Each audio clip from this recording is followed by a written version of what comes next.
ni byiza yuko dushingiye ku myumvire abanyarwanda bamaze kugeraho byajya byoroha kwibuka bikabangikana n'ubundi buzima bw'igihugu. Abanyarwanda hafi ya bose abari mu gihugu ndetse n'abandi bari mu mahanga muri diaspora ubona bitabira ibikorwa byo kwibuka ku bushake, ariko noneho hakaza n'icyo gice cy'abantu twavuga bafite ubushake buke batarumva impamvu twibuka, batarumva akamaro kabyo.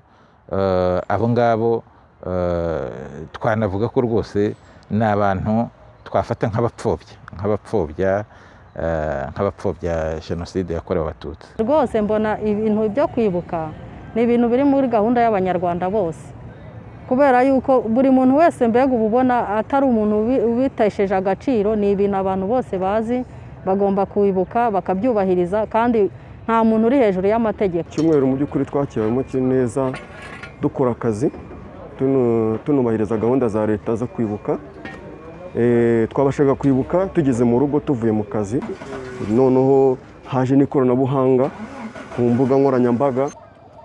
Iyi gahunda twarayubahirije nk'uko amabwiriza ya leta abisaba. Kuba tutarafunze ntabwo bivuze ko icyunamo kitubahirijwe, cyarubahirijwe, ariko hakaba amasaha ubona ko bigenda buhoro.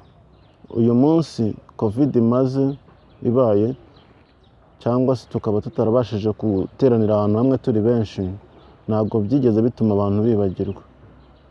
Twebwe ni ngombwa kubikurikirana, kuko nubwo twari turi mu kazi, dufite radiyo, tuba tugomba gukurikirana nyine iby'icyunamo. Ni ibintu bari ngombwa cyane. Nakurikiranye ubuhamya abantu batangaga, narabikurikiranye, biramfasha cyane. Ndetse n'amakuru nyine naho perezida yajyaga nyine narakurikirana nkareba nyine.